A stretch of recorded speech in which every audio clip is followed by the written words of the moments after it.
Hello everyone, Dr. Shabazz here, and I am going to give a review for your exam on Tuesday on the 22nd. And that exam will cover chapters 1 through 3. And these chapters are the foundation of the course. We start out with marketing at its base. I had asked you all to write your definition of marketing on the first day or first week, and as just a kind of an exploratory way of you expressing how you feel about marketing more so than what it is. And that was an interesting exercise. I do it every semester, and it's interesting at the number of adjectives or the number of concepts that are associated with marketing, and of course advertising being one of the things that we often think about, along with sales and other things that come to mind. But as we have come to learn that marketing is a lot more than selling products, and it's a lot more than fancy ads. And in the first review video, I went and I talked about the definition of marketing. We talked about the marketing concept. We talked about the 4 Ps, of course. Also, in the first review video, I gave you a couple of different models. I gave the 5P model and also gave the 7P model. So those are all different frameworks for marketing. And if you look online, you'll find other models. So you have a lot of theorists out there that are improvising or making improvements on the 4P model. And so when we say the 4 Ps, we're talking about the marketing mix.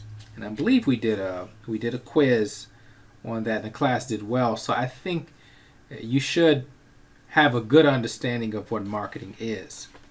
There is the definition that they do give you, and so you want to make sure that you're familiar with it. I'm not saying you need to memorize it.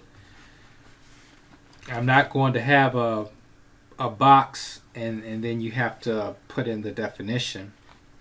But you should understand the concept of marketing, which I believe you do. But also understand that marketing is made up of many different activities.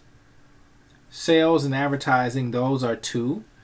But then you have customer relationship management. You have supply chain management. You have international marketing. You have consumer behavior. You have marketing research. You have brand management. You have a lot of different areas of marketing, and they're all an important part of that function in a business. So you should understand product, and one of the good things, and I mentioned this before, that when you have a textbook like this that's content rich, you want to take a look at in the margins. They have these definitions with some of the common terms in marketing. So you want to take a look at those. There's also, when you go to Cengage, they actually have a feature of flashcards, and these are basically words, and then when you flip them over, they have a definition. And I will begin to make those available as well as the slides. Now, I don't want you to rely so heavily on the slides, because slides are just for lectures. They're not for delivering detailed content. So the marketing mix, or the 4 Ps: product, price, place, and promotion. Place also meaning distribution. So one of the other things that's very important to understand about marketing is this idea of value, because essentially that is what we're after as consumers. We buy things because we want to extract a particular value out of it, whether it be to perhaps eliminate hunger that we feel, We may need more energy. We may want to work on a project and we want to be more efficient. We may want to perform a certain task quicker. We may want a particular service rendered. We may want to get our hair cut, or any number of things. But in the end, we want to derive value. Now, in some textbooks, they will give you this equation of value, which is benefits divided by the price. And that represents value. Now, price isn't just the money that you're paying. It's all the other things that are involved with you getting that product, whether it be the time you spend, the transportation, and of course the money that you're spending on that particular product. So all of those things are important. As an example, let's say you're on the set and you want to buy something to drink. You want to quench your thirst, right? And so you go to a booth, and it's like the other example I gave. And that person said that the drinks that they have are $5. Let's just say it's some exorbitant price. $5 for this drink. And you are thinking, this guy's crazy. $5 for a drink. What is in this drink for it to be worth $5? So then he starts talking about the nutritive benefits, and then it has SIE in it. It has all these nutrients and whole foods, and it's in a cup, but it's $5. And you're thinking, okay, it sounds good and nutritious, and I want to quench my thirst. Now, there's a cheaper option, right? I can go to a nearby store, or maybe I can go to the bookstore and get me a drink for half the price. When you think about this, well, what would that entail? That would entail more time. You have to walk over to the bookstore and get that drink. And also, it takes effort. It's time, and it's also effort that it takes for free. And you may not want to be bothered with that, and you'll just say, okay, I'll take it. I'll take the drink, and just hope that it's worth the money that you think it's worth based upon the description. So you have value, and then you also have, from the business owner side, they're offering you a value proposition. If you drink this $5 smoothie, you're going to have a burst of energy, and it's going to last you through the whole day because of the maca powder or the spirulina powder or the acai powder, or this combination of fruits is going to make you strong, and you'll have a lot of vitality throughout the day. And based upon that description that this seller is giving you, then you'll say, okay, I'll try it, $5. And you try it, you drink it, it fulfills your need, and you derive a benefit. And in fact, you like the drink. You found that, oh, I like this drink. Yeah, $5. You may have some cognitive dissonance. If you have psychology, you buy something, you pay for it, and it's like, I probably should have done something else. But pleasant surprise is that you may like it and feel good about your purchase. So that's that cognitive dissonance that they talk about in psychology. So after this idea of value-driven marketing, there are a lot of companies that pride themselves on giving value, and it's not just what they're selling; it's what you get out of it. Apart from, okay, convenience, you may get durability, you may get speed, you may be more efficient. But then you start getting into being associated with a particular brand. Because if you buy any brand, they may do the same thing. You may derive the same utility out of that product, but certain brands may give off a certain personality that you associate with.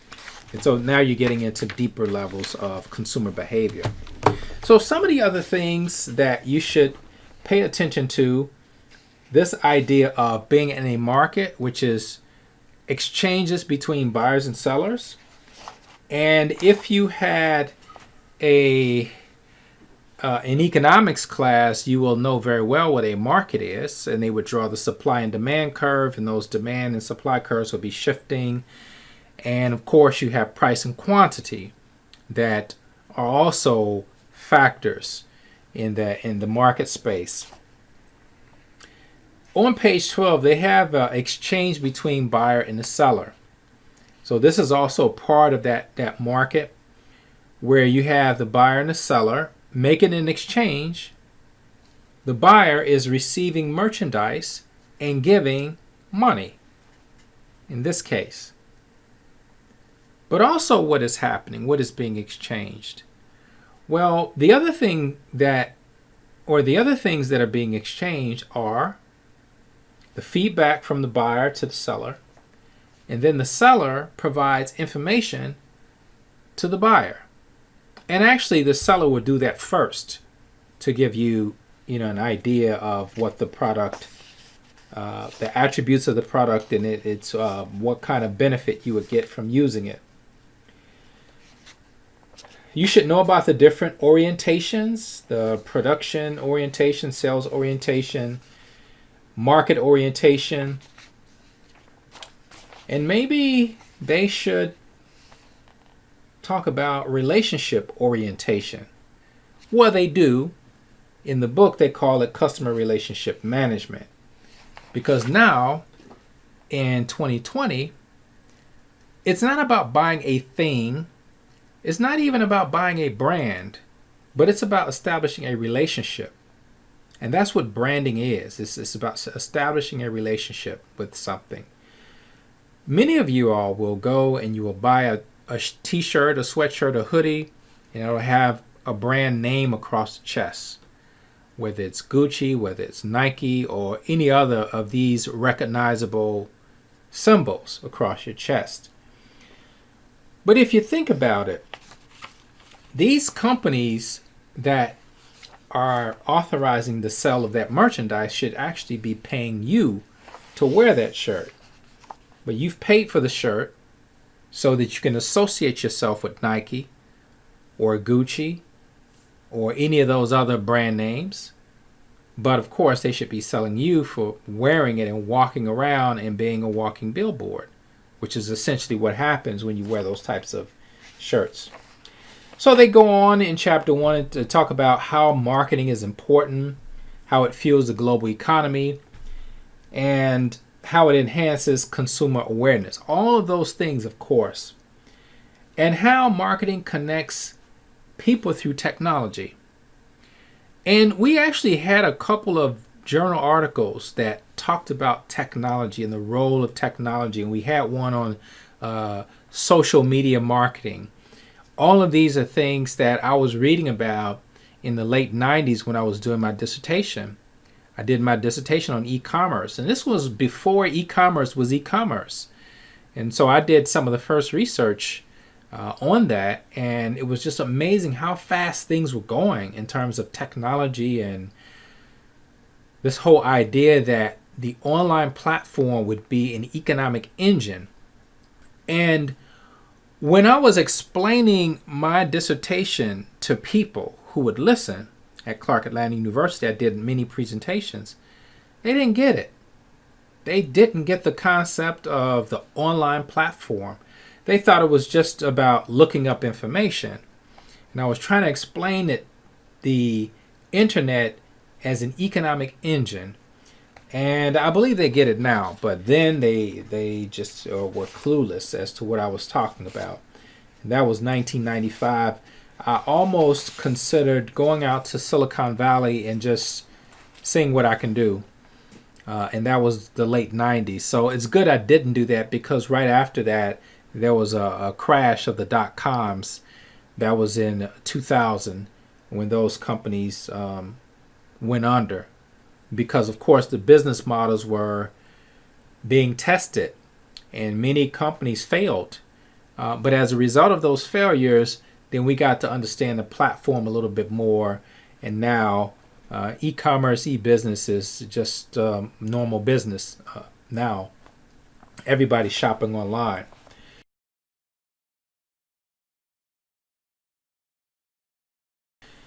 So that's chapter 1. Chapter 2, we talked about this in great detail, and we even did an assignment on FAMU. And what we were trying to come up with were ways to increase the 4-year graduation rate from 18% to 40% by 2022. That is what the strategic plan said, and that is what we set out to do.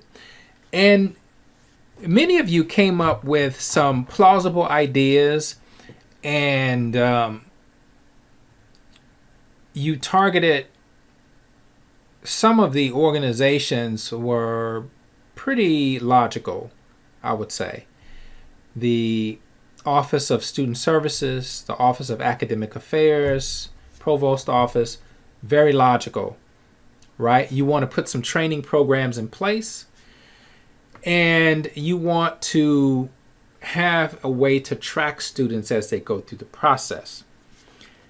We had one student that offered the admissions office as kind of the first point of contact where that student is not a FAMU student yet, but that is the first point of contact, or if we use the marketing term, touch point. So there are all these touch points. The admissions, that is the first touch point for the student. They get to go through this supply chain, so to speak. It would actually be the recruiter. The recruiter would be the first person.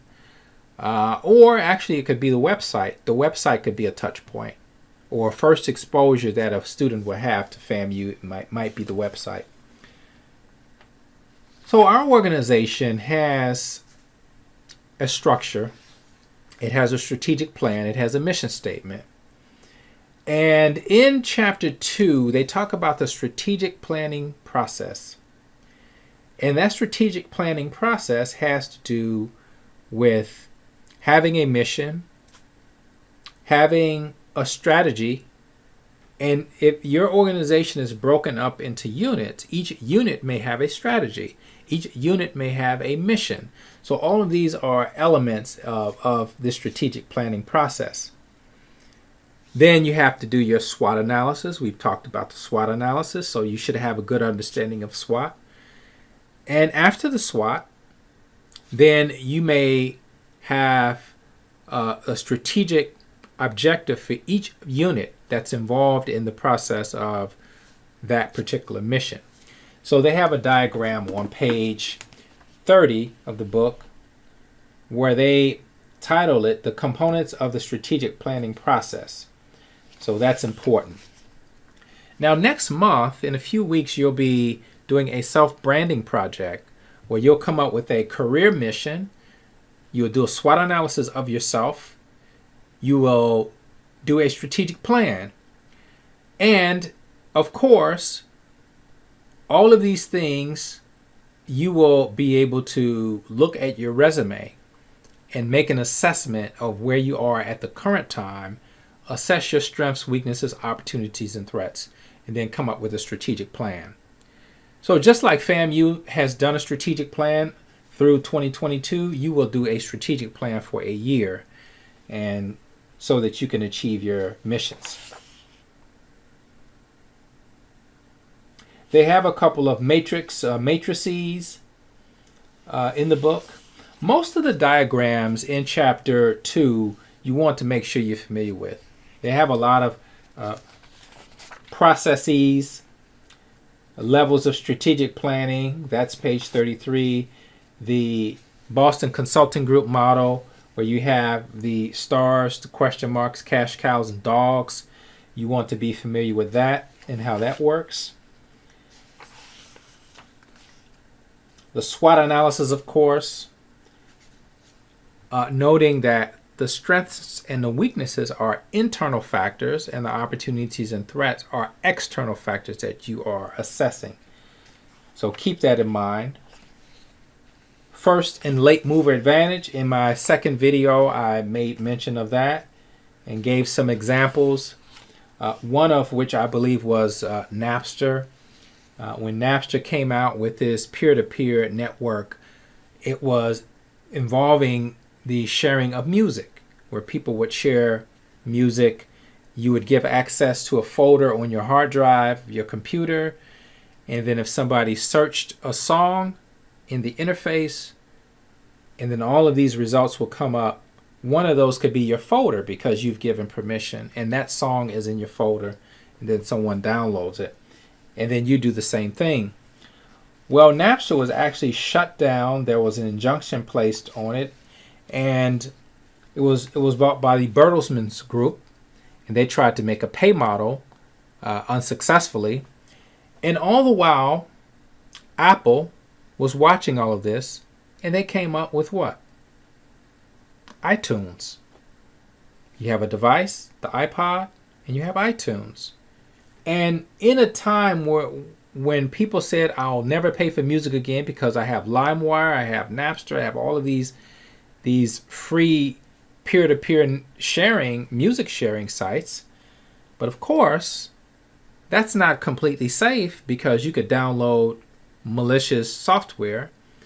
You might not get the entire song.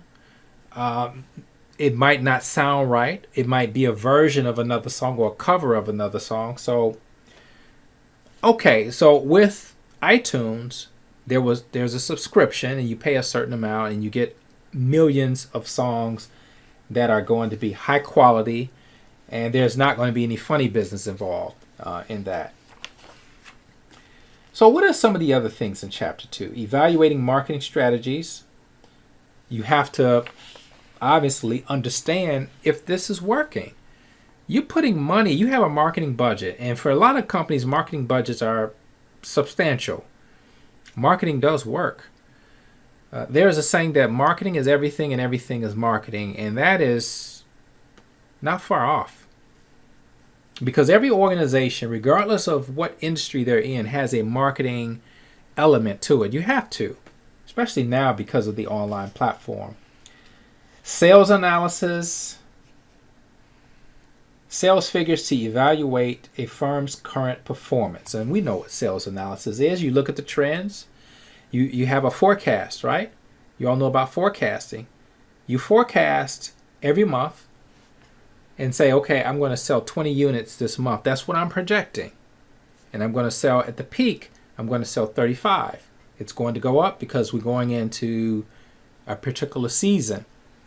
Let's say it's for a jacket. It's going to get cooler, right? So you can see the increase. So that's the forecast. Now, of course, you're going to start marketing these jackets, and hopefully that marketing will result in that increase in sales. But the point is, you have a forecast, and then you have the actual, what actually happened. And then you have to look at the difference between what you forecasted and what actually happened. And that gap, or whatever that gap is, if you string that together with, let's say, 12 months, you can see how good that forecast, the fit was. And there's actually a concept of, in calculus, I mean, you're actually measuring the area under the curve. And you're seeing how good the fit is, how good your forecast will be. And then you can make adjustments as you go along. So sales analysis, of course, marketing cost analysis. Is this, I'm putting in X amount of dollars for marketing. What is my return on my investment for sales? And there are other concepts when you talk about impressions, the number of impressions you get. To also additional ways to analyze whether you're getting your money's worth out of the investment that you're putting in. And then lastly, in Chapter 2, creating the marketing plan, the executive summary. I explained these in the second video. Environmental analysis, then you get into the political environment, the economic, financial, legal, social, cultural, human resource environment, all of these different elements that are part of assessing the marketing environment. And that marketing environment may be Tallahassee, it may be the region, the southern region, where it may be the state of Florida, it may be the United States, it may be overseas, where you pick a particular country and you assess that environment using the analysis of these variables. And there are certain models out there when you start talking about the PEST model, which is political, economic, social, and technological. In fact, I use that in my doctoral dissertation. I use that technique to analyze the adoption of internet commerce for transnational trade in West Africa. And it was kind of interesting, cutting-edge research at that time. So they have a very interesting case here that caught my eye. They have the Tesla, and there's actually a video on Cengage that you can do as a practice. And so it talks about Tesla and their strategic plan. But the one thing that caught my eye was the Amazon and Whole Foods. Of course, they purchased Whole Foods so they can better utilize their distribution channels and delivering products and offering discounts. I'm actually a Prime member, so you can get discounts at Whole Foods if you're a Prime member. So that's just been a very interesting combination. When Amazon bought Whole Foods, I was very surprised, but it kind of makes sense that you look at it. But a very interesting case. And they ask questions. And then the last chapter, we're at a half an hour now, just about. The last chapter talks about how you assess the marketing environment. Now, you do some of that with strategic planning. You do some assessment with the SWOT analysis, and you're looking at all kinds of other factors. But this idea in Chapter 3, you're talking about things like environmental scanning. And how do you do environmental scanning? They don't mean scan as in just you're glancing. Observational methods, that's one method. But it is essentially the process of collecting information. They probably should say collecting data instead of collecting information. When you say information is essentially data that's been analyzed. And then when it's been analyzed, then it becomes information. So you're actually looking for data. And your data that you collect, you will then begin to look at certain trends. And that data comes from observation, as mentioned, secondary sources, which we use a lot, which means online sources, newspapers, magazines, and of course, trade publications for specific types of industries. So those are important. Those are very important. So they talk about responding to environmental forces. Well, there was an article that was done in our class, and I believe it was Charles Brown. I'm not 100% certain, and I apologize if I'm citing the wrong person. But the idea that there are 4 strategies where you have this idea of direct, indirect, hybrid, and then you have acquisition. But obviously, with these strategies takes a level of analysis when you start talking about these forces, especially when you acquire a company. And it can be a domestic company or it can be international, but it's still quite a risk that you're taking. And so this chapter goes through those forces, looking at the competitive forces, Specifically, if you go to a foreign country, we saw a video on China, and we saw Walmart trying to make an entry into China, and they had a competitor, Walmart, which offered a more traditional environment and offered things like herbs and massages and different types of seafood that Chinese were used to. So, of course, the competitive environment would be of great interest. And they mentioned types of competitive structures, monopolies. So we know because of the, the Sherman Antitrust Act in 1890, that monopolies are prohibited. And so monopoly, oligopoly, monopolistic competition, and pure competition, those are aspects of the competitive environment. Then you have economic conditions. So you should understand this from your economics classes. Things like recession, inflation. Recession is when you have a downturn in the economy for 2 consecutive quarters. And then, of course, you have a depression. A depression is a more sustained downturn in the economy. And, of course, you have recovery, where an economy is beginning to grow. Consumers have more confidence, and then they begin to consume more. They begin to have more confidence in their economic stability. Also assessing in markets disposable income, of course, income levels, disposable income, discretionary income. These are all important metrics to study.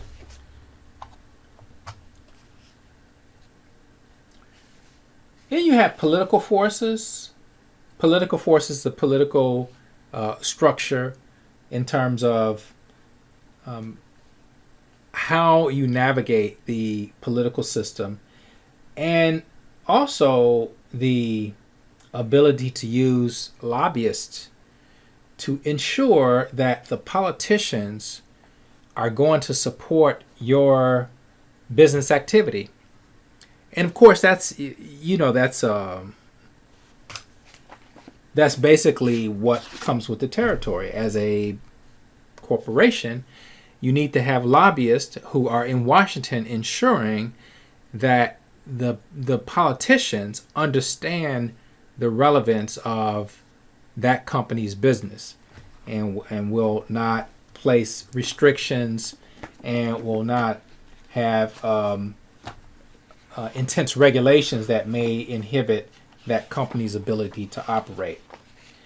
So you should understand that political environment as another one of the forces. And of course, legal regulatory environment, the laws, and they have all of these, page 70 and 71, they have a whole list of laws, which includes the Dodd-Frank Wall Street Reform Act, and that was in the aftermath of the financial meltdown in 2008.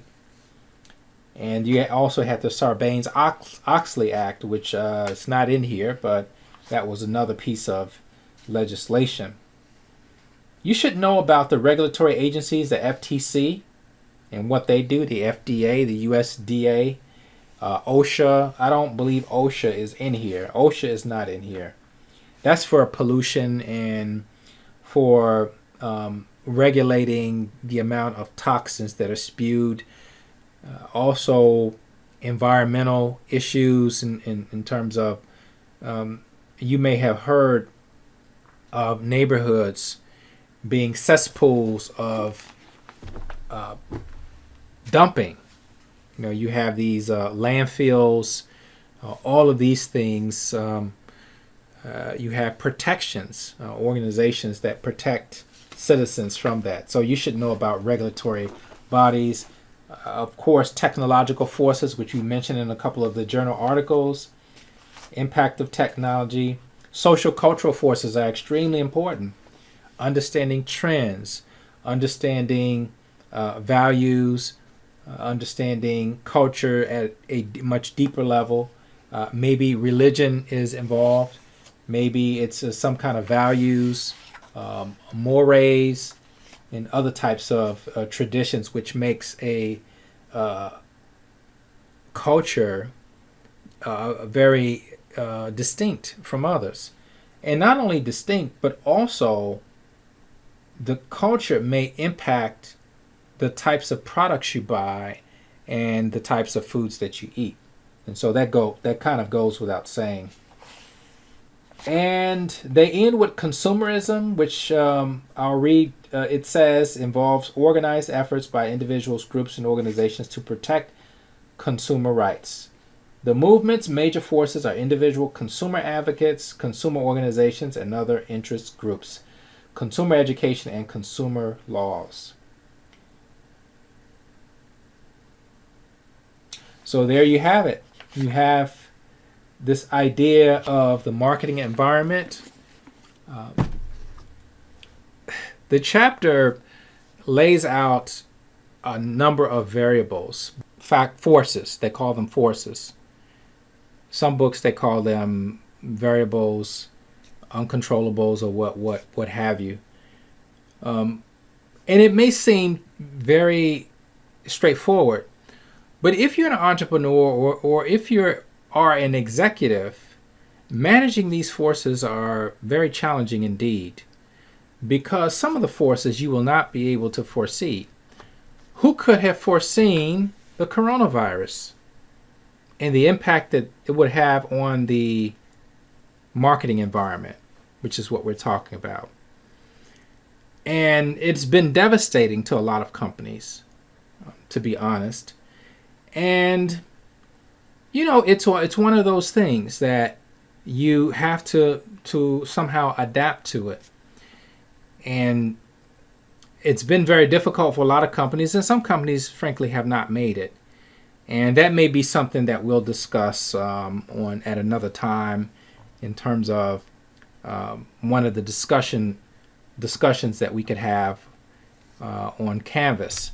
But that's all I'm going to say. We're at 40 minutes, and I want you to spend time going through the material, and I may have additional materials for you, and I may have a video for you to watch. You'll have the weekend, so I may have a video for you to look at, and that may be also part of the exam that you'll have on Tuesday.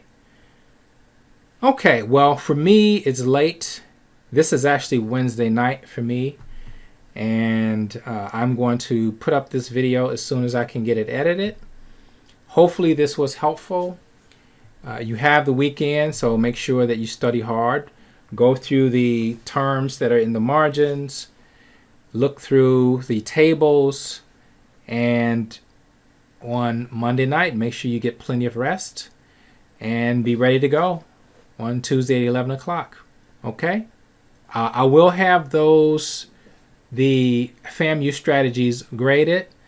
Of course, they're a lot more comprehensive than I imagined, but I am getting through those. And I have uploaded the journal articles and the videos if you want to watch those again. Some really good information when we talk about international marketing, and that really coincides well with chapter 3, which was marketing environment, and how all the adjustments you have to make. We saw many examples, including the NBA going overseas and how that was being positioned overseas, particularly in China. Okay, that's all I have. Again, I will be posting this video and posting also the exam. It will be available 11 o'clock on Tuesday. And I hope you do well. And then I will see you on next Thursday. Take care. Good luck.